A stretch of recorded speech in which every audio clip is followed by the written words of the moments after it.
Vernomatic Productions. Are you ready? Live from the Metal Mayhem Studios in Rochester, New York. We are gold. And heard around the world by metalheads just like you. This is Metal Mayhem ROC. Heavy metal music. Your weekly dose of metal music, interviews, album reviews, news, and more. Want to be part of the show? Send us a message through our website, metalmayhemroc.com, or hit us up on Facebook and Twitter. Search Metal Mayhem ROC, a proud member of the Pantheon podcast team. It's getting nice and heavy. Now, welcome our hosts, John the Vernomatic Verno, and direct from New Jersey, Metal Walt.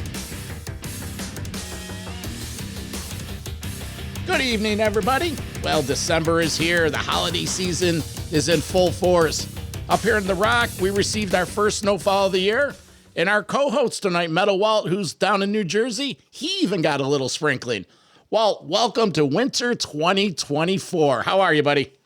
I'm good, John. And, we're past this whole Thanksgiving weekend rush and Black Friday and Cyber Monday. So it was record store day last Friday, and I went into my local record store, and I was surprised to see the album Jazz Sabbath up on the new releases. Now, this is Jazz Sabbath that includes Adam Wakeman, son of Rick Wakeman, and he's got this jazz version that he recreates Sabbath classics into an avant-garde jazz band. It's really unique product. What I think is cool is it got the endorsement of the real band. Tony and Geese have endorsed it. And the whole genesis of this project started while he was on tour on the 13 tour with Sabbath a few years back, sitting at a bar in a hotel somewhere in the U.S., having a drink with somebody from the road crew. And he said, hey, why don't you reinterpret Snowblind on the piano? And that's how it all started. So on top of the music being really interesting, the storyline makes it even better because he creates this humorous, fictitious story of a pianist that built these, compositions in the late 60s, but then all these trials and tribulations happened to the guy. And then underground tape trading, somebody stole these tapes, they leaked out, and they were picked up by this band called Black Sabbath and popularized. The packaging is amazing too, because he's got the storyline printed on the CD, and you look at the cover of the CD, it has like the image of as if you were to go and buy, I don't know, a Miles Davis record from 1968. It has that vintage look. So on top of it, the music's cool, but the packaging is cool just the same. So I'm not going to share all the details because he's going to explain a lot of it, but it's just a cool story that adds to the whole mystique of the project. So it's a good one. This is fun because us metalheads over the holidays, you get a copy of it. And when you're with your family, maybe you could slide this in as fun holiday music, but you're really listening to Into the Void jazz style. So it's our way of waving the metal flag. Before we get into this, just want to remind you to get up to our website, metalmayhemroc.com, and check out the new merch page. Again, the snow's here. We have brand new hoodies. We have brand new winter hats, along with all the other memorabilia up there. And while you're there, sign up for our newsletter to get updates on everything we're doing here. Podcasts like this, our YouTube channel. I'm doing that radio show on Monday nights on Metal Devastation Radio. There's blogs coming out. So again, that's metalmayhemroc.com. All right, well, let's get into this. Metal Walt, Adam Wakeman, Jazz Meets Metal with Jazz Sabbath. For my co-host, Metal Walt, I'm the Vernomatic, and we are Metal Mayhem ROC. Good evening, everyone. So I'm joined by Adam Wakeman, who's also known as Milton Keanes, keyboardist of the jazz band Jazz Sabbath, to talk about the new album, the 1968 tapes. So Adam or Milton, welcome to Metal Mayhem ROC. Thank you very much for having me. Well, I think the first question off the bat, and I'm going to be doing a little plagiarizing myself from a cool thing you had on Instagram, but it's a simple question. So is this band Black Sabbath or is it jazz? What's the answer? Well, it's Jazz Sabbath. It's jazz, obviously. It's where it all started. It's where it all began. That's right. And my memories, I'm 54 years old, but my memories of Milton Keanes, going back to the 80s when I was collecting bootleg tapes and concerts and swapping tapes with guys all over the world, it was always like, oh, yeah, we got this show, Ozzy and Motley Crue and Skid Row from the Milton Keanes Bowl in the UK. So it's very coincidental. It just happens to be, your name as well. Yeah, that coincidence is because I live 10 miles from Milton Keanes, and every time I drove through Milton Keanes, I thought that would be a great jazz pianist name, and I've thought that for 20 years. And there's another place called Leighton Buzzard, which is about 15 miles away. And on the albums, whenever you see Hammond organ played, it's credited to Leighton Buzzard. How about that, huh? Wow. That's cool backstory. And 10 kilometers or miles from Milton Keanes Bowl. Is it still a venue that's used regularly for shows? No, not anymore. I think there's like a car auction warehouse there now. I don't think they use it for venues as a venue very often. Yeah, if at all. I can't remember there being one since I've lived here, and I've been here about 10 years. Wow. Okay. Okay. Well, a little bit on the background of Jazz Sabbath. So, of course, they were a hot band in the UK and out of the 60s scene, right? And, as the legend goes, you guys recorded several albums, but then a lot of things happened to the band, right? There were health issues, Milton Keanes, yourself, then the record label held off on the releases. Then there's songs leaking out, like bootleg tapes getting out, getting into the wrong hands, and then sort of, I guess the material was crudely re-recorded and popularized by this, this band out of Birmingham that made them dark and heavy, and they became kind of heavy metal versions of your songs from Birmingham. So, I mean, how did that make you feel that, there's this other band that comes in and they basically steal your material and popularize it? I mean, they ruined everything. Absolutely ruined everything. I've spent the last 52, 53 years trying to clear my name and get myself the recognition as the original writer of all those tunes. That's been the kind of my sole purpose for the last 55 years or 52 years. I mean, there are a couple of inconsistencies that some might pick up on this, in that Milton Keanes is technically about 85 years old, and I was born in 1974. But let's not get the truth get in the way of a good story, right? So Absolutely. We've done as much as we possibly can to keep the continuity with this whole project. I mean, first of all, I will say that I had the blessing of the guys when I first started this project. So I do have a good night's sleep knowing that I'm not going to get sued.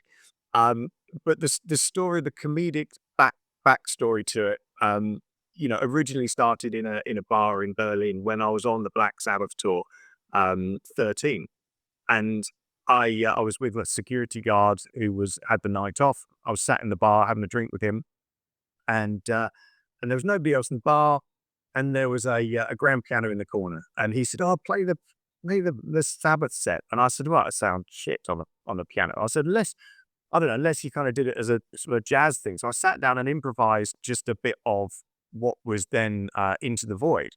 No, not Into the Void. Iron Man, and it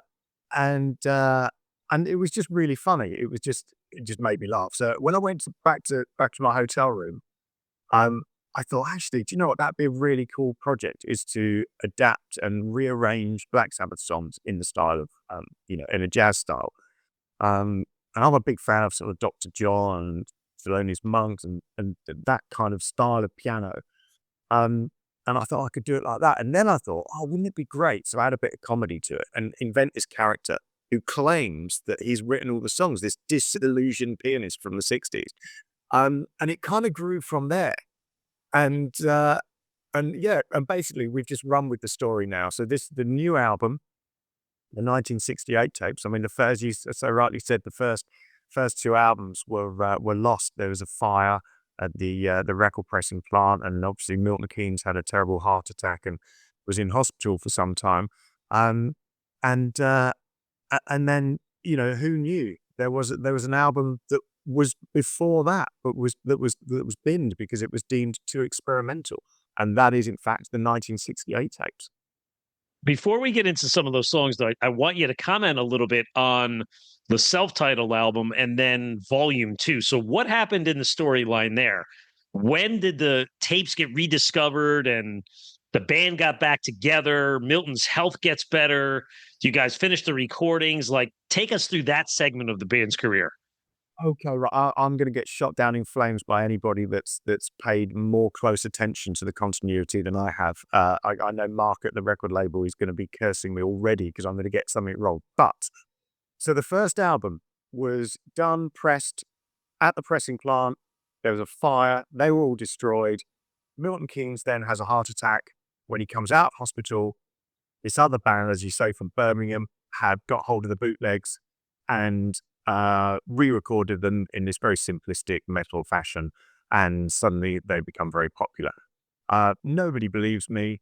I spend the next 50 years just trying to clear my name as a kind of disillusioned liar, and claim all these, get the rightful credit that Milton deserves. So that album was suddenly found in 2020 and released, which was fantastic for Milton. And then in 2022, Volume 2 was released, which was an album that was started at the same time. I mean, not too dissimilar, if you like, to Black Sabbath, where they recorded 2 albums in very quick succession.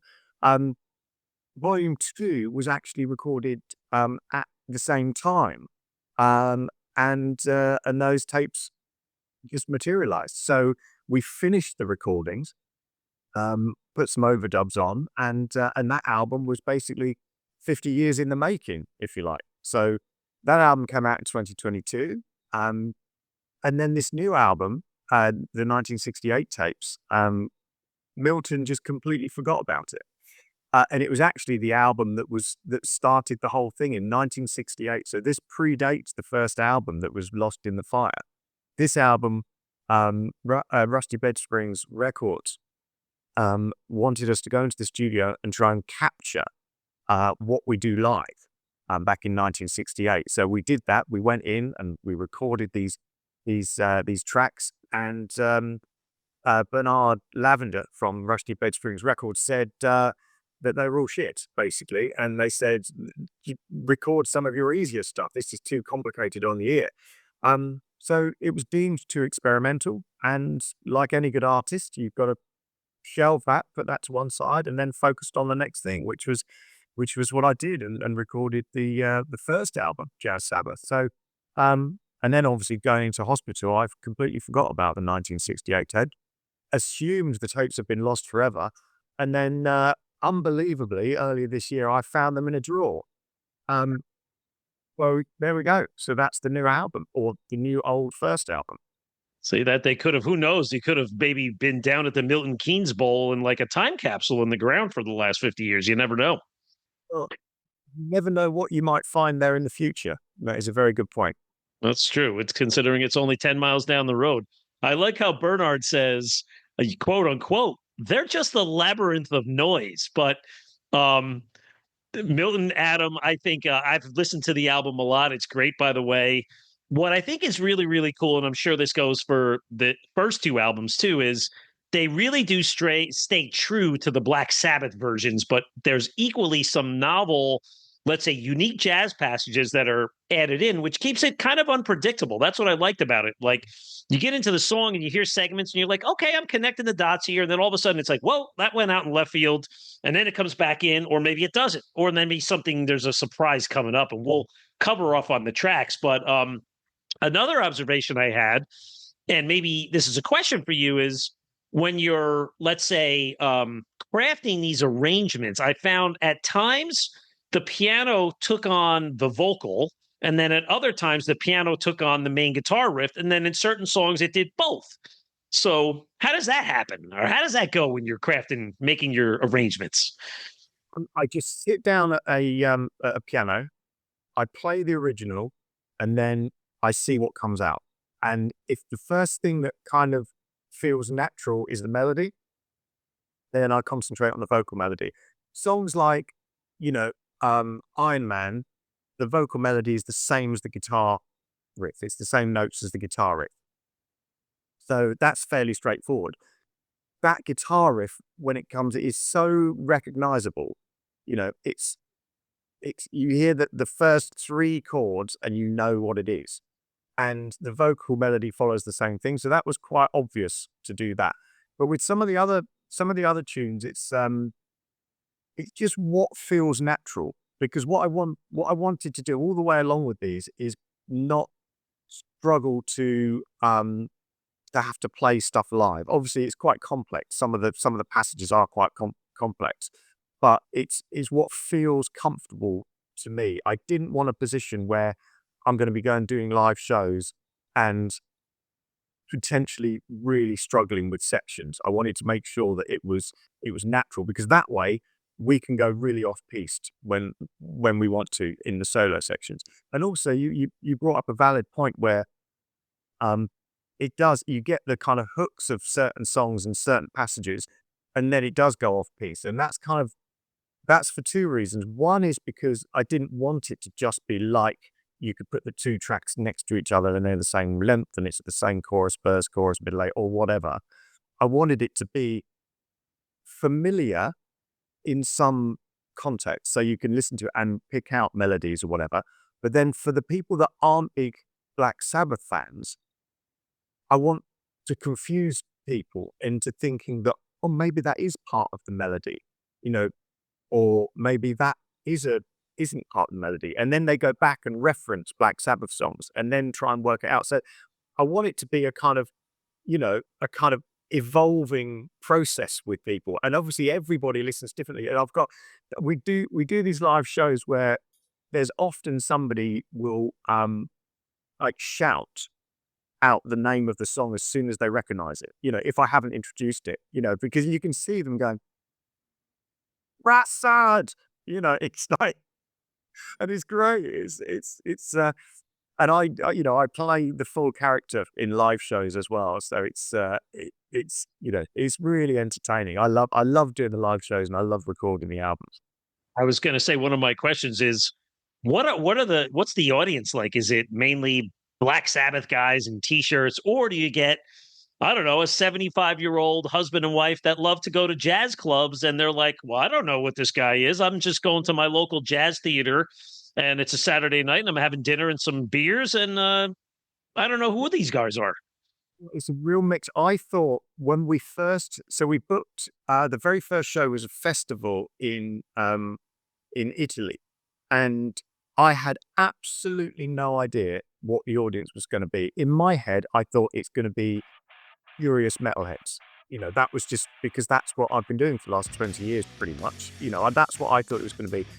It turned out it was probably 5% furious metalheads, maybe 80% kind of just music fans, people that will go to the theatre or they go to jazz or they go to a rock thing or whatever, and then 15% of kind of really hardcore jazz, aficionados who are kind of taking notes on the mistakes. Metal Mayhem ROC.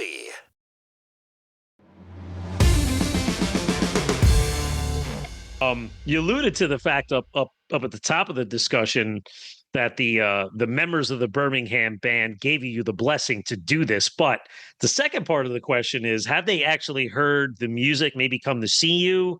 What was their impression? Because, what I find interesting, Adam, on this is, again, I'm a big follower of their catalog, is they always categorize themselves as a hidden blues band at heart. That if you really, as heavy as they were, Bill was always playing offbeat drum beats and Tony was with his chords. And when I hear your versions of them, you can really hear some of the song structures broken down where you really like, wow, that riff really is a bluesy, jazzy kind of riff. Yeah, I mean, sometimes it's easier than others to make them fit. And the way that I've always worked with making these arrangements is, if in 10 minutes I'm still struggling to get started, I shelve it and I pick another song. That's kind of the way it is. And the reason that I've stuck with the Ozzy era is because of not just the history with Sabbath, with Black Sabbath and has been those guys, but because I've played those songs so many times. Yeah. I feel that what's the right way to put it? I feel that I can do them justice because I know them inside out. I know I know what they are to be able to take them apart, if that makes sense. Yeah. Um, maybe maybe I would feel less qualified through the Dio era, if you know what I mean, because I haven't played those songs. It would be maybe a little bit more formulaic if I was looking at those particular tracks. So I feel kind of, I don't know. I feel I'm allowed to do this. Do you know what I mean? Not just Yeah. with their, obviously I wouldn't have even done it. Um, certainly not with the comedy aspect. Yeah. If any about it, but they've all given it. None of them have seen a live show. I have invited them, but there's always been things in the way. They've been away, or it hasn't been convenient, or nowhere close.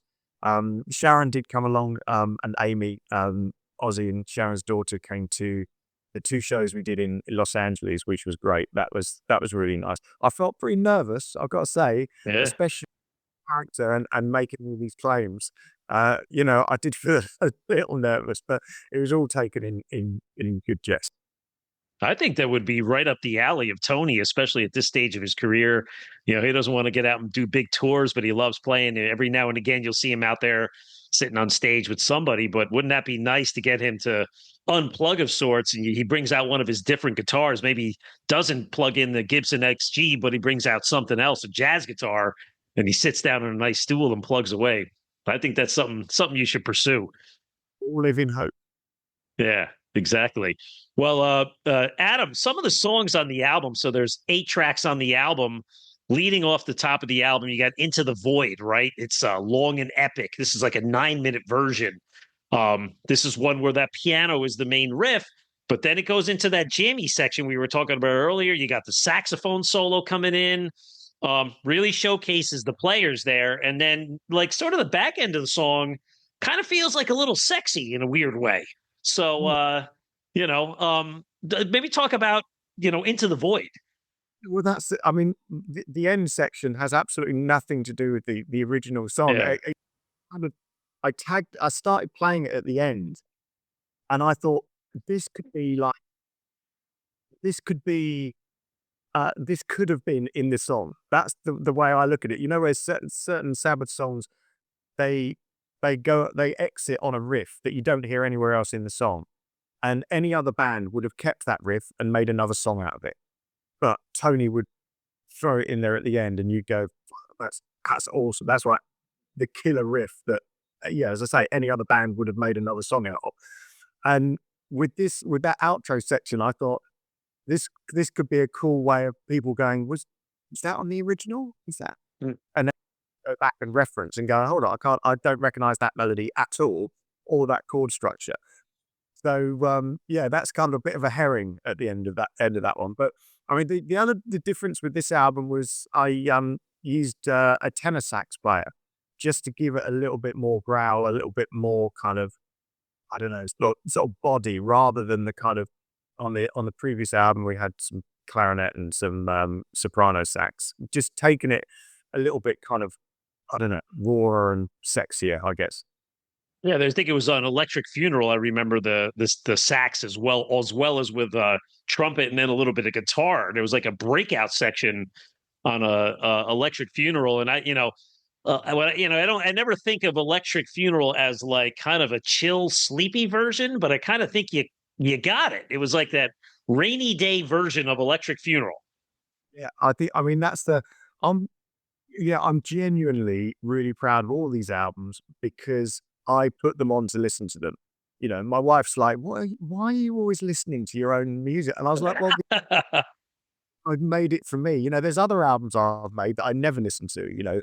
They just never crop up that I want to listen to them. But with this is what I love, this sort of music. I love the kind of the sections where it's just free, and then when we go and play live, it's kind of, we do whatever we want. If sections, and I apologize constantly to the guys in the band because sometimes I'll go into Snowblind during Children of the Grave, just by accident, and they look over at me as if I'm some kind of, I really am a 90-year-old who've forgotten where I am and my name. um, the starting point for all of that exploration comes from doing the albums, and yeah, it's great. I've really enjoyed the last few years of doing these albums, and then we've got quite a long tour next year and quite a lot of shows coming in. So yeah, it's gonna be busy. Yeah, it sounds like, and that's what it is. I mean, call yourself maybe not a jam band in a traditional sense, but you have that avant-garde opportunity that you can just not stick to the script and you move on. I mean, I think of like the song Warning on the album, right? Like this one was the hardest one for me to place because I said, I got to reacquaint myself with Warning to begin with, but then you don't make the connection with the Sabbath version right away. But it's cool. It almost feels like its own track, and then it kind of gets jazzy and like jammy a little bit in there. And then what I thought was really cool is I don't know, I'm not a musician myself, but it sounds like a Moog or some sort of synthesizer comes in and it kind of gets like atmospheric at the end and it kind of takes you out. Almost as if it's like Keith Emerson was jumping in from the spirits of Keith Emerson coming down and playing there or something. So yeah, that's a very astute observation there, Mr. Metal Wolf, sir. That's it. It was indeed a Moog. It was a Moog Little Ah, Fatty, and the outro section of that, now I'll probably get sued for saying this, but I wanted it to be experimental if it was in the 60s, and that would have been kind of the sort of thing that bands would have maybe done and gone into this kind of spacey, hypnotic Moog section with loads of delays and things on. And then just for good measure, I throw in a motif from somebody called Rick Wakeman, his ah, album King Arthur and the Knights of the Round Table. So anybody might recognize there's just one little lick in there. So I'm working on the principle he won't sue me because he'll probably never see this, and he probably won't listen to the album. But if he does, I'll expect a phone call from his lawyer. I don't know who that guy is, so I'm not going to tell him myself. No, exactly. Yeah, exactly. um, Adam, what about a couple of the other tracks? Let's see here. The Wizard, you do the Wizard, got this cool, funk to it. Supernaut, right? You got a trumpet in Supernaut, and then of course you end it with the epic War Pigs, where that's one of those songs where you have like the vocal, complementing the piano as the vocal and the main guitar riff. It's very jazzy. It's cool. And then what I like at the end, and I picked up on it only because I had my earbuds in, was there's a coughing sound at the end, which I don't know what that is, but that sounds to me like on the next album, there's going to be a certain song called Sweet Leaf on there. Well, you were the first person to pick up on that. So good spotted. When it was being mixed, I went out for a coffee and I came back and Gary Stevenson, who mixed the record, he just sort of played that end section because I wanted that to just be the big finale of the album, and I was like, mate, you missed something. You missed the coffin. He goes, I got rid of that. I thought that was a mistake. And I was like, of course it wasn't a mistake. There's no vocals. So there wouldn't be a kind of, it wouldn't be a vocal mic left open. I was like, it's on there for a reason. And he's not a huge Black Sabbath fan, so he doesn't know the reference. But yeah, it's a nice subtle reference there. And who knows? I mean, people are finding master tapes all the time. So You never know. You never know. So you did say you're doing some touring. I see there's dates out there for early 2025 in the UK and the EU. We're an American audience, but to talk about your upcoming tour. And aside from those two LA gigs, have you, I mean, I feel like I would have known about it if you played New York, but do you plan to get out and maybe do 10, 15 shows in the States? would love to. Now, when we did the LA shows, it was tagged on really to the end of a tour I was doing with Uriah Heep. I Uh-huh. sat in them for with their keyboard player for a couple of months, so it was the perfect opportunity. I was already in America, and then I picked up Tal Bergman and Tim Landers, fantastic drummer and bass player from LA, to come and do those shows. So we had a rehearsal and did those two shows. Now, the problem is those guys are super busy. I was just very lucky and fortunate that they were around at that time for those two shows. I'd love to use them for a longer tour for 2 or 3 weeks. The biggest problem is finding an agent that understands what this is all about. I mean, we book pretty much myself and the record company. We book the the shows in the UK through my small management company, purely because I know all the venues. I know, like you would in New York, I know venues that have real pianos in the UK or if not, I can find them. And then the record label books a lot of the European stuff. And then there's a few promoters that have come on board and taken us for Australia.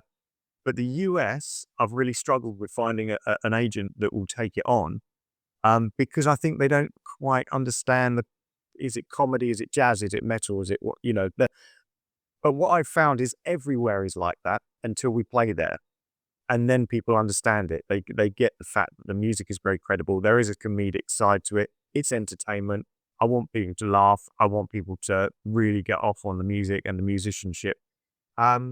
So there will be shows for sure. I've just got to get it right so that we can make it work out. Sort of financially, that's always a big issue. Is getting visas are so prohibitively expensive for UK music.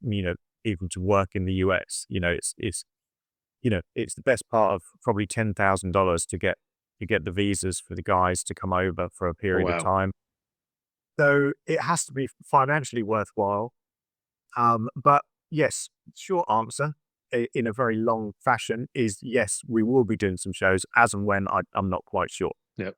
But you do have dates coming up outside of the States in the beginning of 2025, and all the tour dates are up on your website. So Adam, talk about the merchandise, because your website's great. Number one, some amazing videos, backstory, and the comedic nature of this, but also your merchandising is great, and it's a great way to stay, because we understand how much of a challenge it is for artists to sell material. But your product, I don't own any of it yet, but it looks great because you have the storylines on the back cover, the images on the front. You're selling vinyl, you're selling CDs, you're selling cassettes.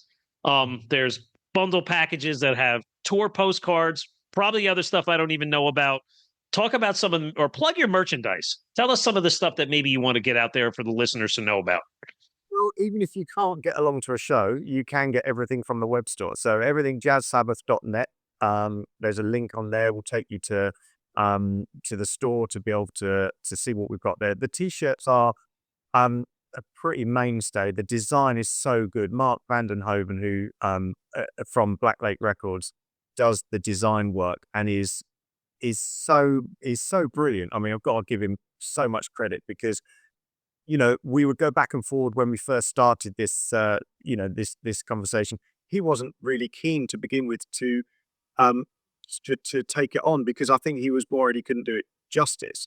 I, however, have worked with him before with another project, and I knew he would be perfect because he's a fantastic designer, and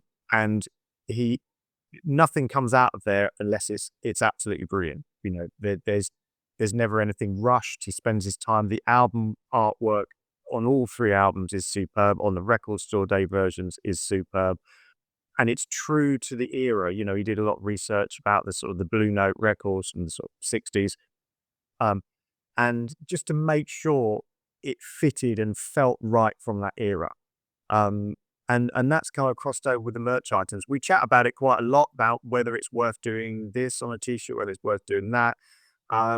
And we went to Australia and we did a different sort of run of a line of merchandise there. So we had hoodies there, which you can get from the Australian web store. So they've still got some stock of those over there. We're going to go back to Australia at the end of next year. So that'd be good. But the merch stuff is, for bands these days, to be able to sell vinyl and CDs and make money is a rarity these days. We're on a very small level of touring, so it's we have to be very, everything has to be cost effective and planned quite carefully to make sure that we make money. But the fact that people like to buy a physical product of this is fantastic. I've got friends that have got bands that in a different kind of genre who struggle to sell anything merchandise because the age group is maybe different and the way that people buy stuff is different. I've noticed lots of bands I've worked with over the years, their merchandise the branding is very specific to the artist. And if you get that wrong, you end up with a warehouse full of stuff. I've seen bands making, cups with their faces on they all get broken and they end up in a warehouse because, that's just not the sort of thing. I worked with an artist whose fan base was pretty much middle-aged housewives. So his biggest selling item was a penny, was like an apron with his face on, a bit of marks, Yeah. and he nailed it, and that was the biggest thing. But can you imagine an Aussie apron? It's not really it wouldn't be a bit. Whereas a black t-shirt with flames on the back flying out the door, you know your market, and we're trying to keep the quality as high as possible, and maintain the kind of brand imaging as best we can. That's good. That's good stuff. Well, we'll make sure that your website and all the credentials are up there, your socials, and that's where everybody can buy the material. The album comes out. It's on the 29th of November is the release date for the 1968 tapes, correct? So the album's out that day. There's also Record Store Day version as well, which is a colored vinyl. So depending on what you're interested in, you can buy the original version or you can buy the Record Store Day version. On that day, you have to, I think, pre-order at your record stores, or if you want to get the regular version, you can come to the website and get it from there. Great. Well, Adam, this is a great hour with you. Before I let you go, I want to ask you a couple questions about the Uriah Heep tour. We have a great story of Metal Mayhem ROC. We were guests of Saxon for the Englewood, New Jersey show. I don't know if you remember that one well. It was a Friday night, and we know Biff and Nigel quite well. And a little bit of competition here because, listen, the bands were both great. I'm not going to take anything away, but we were talking to Biff before the show, and he says, Metal Walt, he goes, it's finally nice to meet you in person. You've interviewed us a couple of times. Why don't you come out back at the tour bus afterwards? So they went on first that night. You guys went on second. And then right after your set was over, 5 after 11, we knock on the tour bus and away we went. And Biff held court for about 2 hours, drinks in abundance. I had to be careful because I had to drive home, but it was a great night. But I do remember there's some funny lines. I said, well, where are the Heep guys? Where are they? And they said, those guys, they sleep in hotels. They don't rough it like us.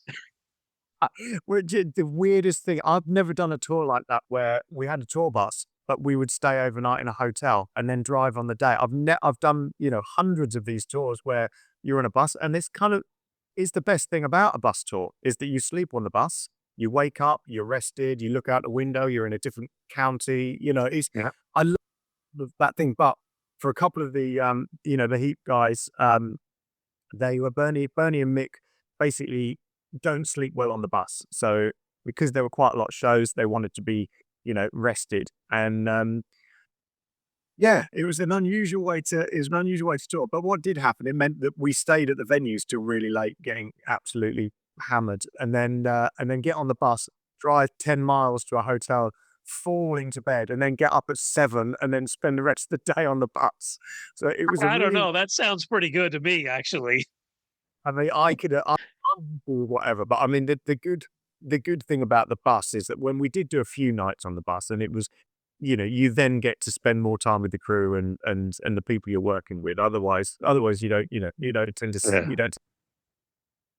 Was the tour good for you? I mean, I guess the question was, did you enjoy that tour, and will you be touring with them on their farewell tour, or was this just a one-stop shop and then Phil comes back and into the fold?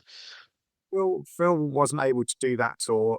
It was a one time only. I was just covering for him for those 7 weeks or so, and yes, I loved it. It was a great laugh. I'd recently done a show with Deep Purple when Don was sick just before Christmas, so it was a very last minute kind of festival that I was covering for, and it was great. It was like two of the kind of best Hammond gigs that you could do.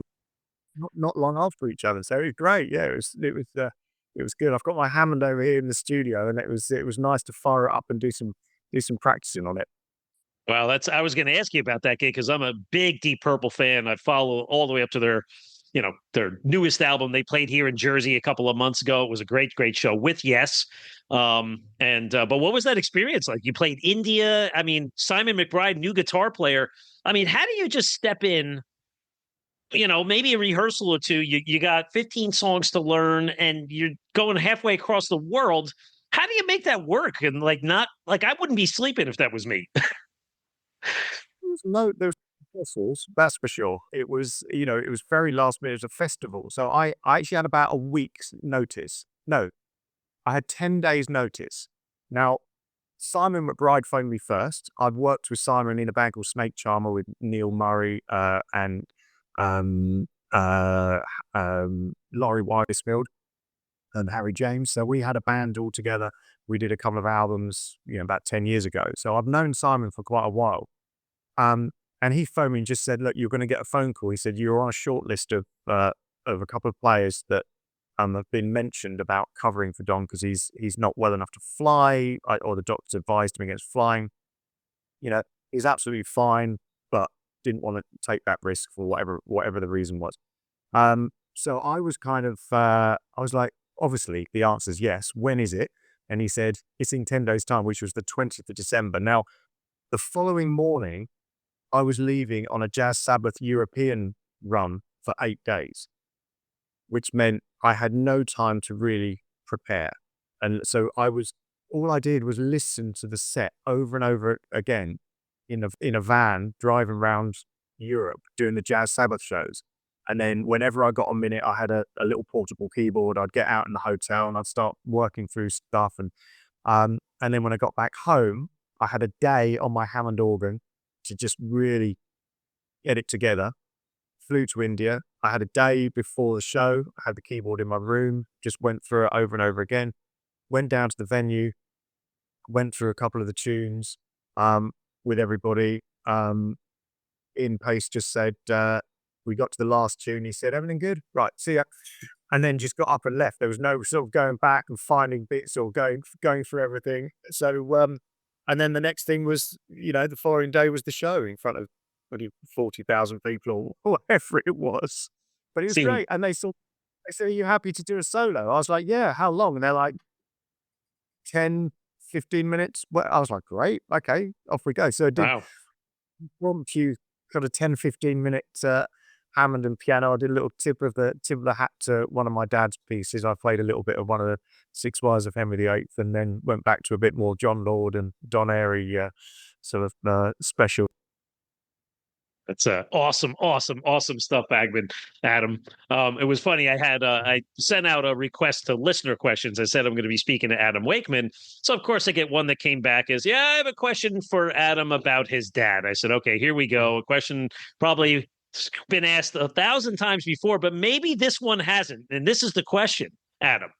From the listener, Mark Ballow in Kearney, New Jersey, wants to know what your childhood birthdays were like. He wants to know, was your dad like blowing up balloons and wearing a clown costume because he is a funny guy? And were all the guys of Yes, Chris Grier and Alan White and Tony Kaye and everybody else, John Anderson, were they at your party with, blowing kazoos and, tripping over cake? I would love to say that that's what it was like, but without going too far into family, my mum and my dad divorced when I was about 3 years old. So I lived with my stepfather John, and then visited my dad weekends when he wasn't on tour. So it was quite a kind of slightly schizophrenic childhood in that I'd have a very, very stable, normal upbringing with my mum Ros and my stepdad John.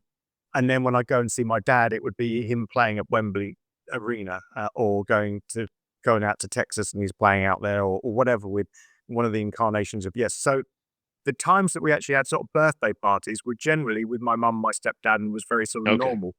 We had a couple of occasions where my dad would sort of, take over a leisure centre for the afternoon so we could, have a few friends swimming and all the sort of kid stuff. But predominantly, I'm sad to say for your listener there who asked the question that it was a fairly normal, mundane upbringing for me, and until the odd weekend when things got a bit crazy. Well, that's okay. Hey, normal is okay too.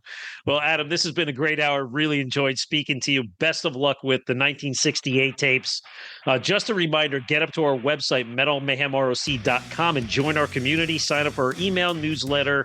And stay up to date on new podcast episodes such as this. YouTube channels for our interviews, and make sure you go and listen to our radio show on Metal Devastation Radio on Monday nights. And if you like what we're doing, leave us a review on Apple Podcasts, as this is the best way to get feedback from our listeners. So for today, my guest, Adam Wakeman. I'm Metal Walt, and this has been Metal Mayhem ROC. Metal for life. Thank you for listening to Metal Mayhem ROC. Check out our website at metalmayhemroc.com for information on podcasts, archives, links to all our live radio shows, and all sorts of info. Please like, follow, and share with everyone, even your non-metal friends. And always remember to keep it heavy.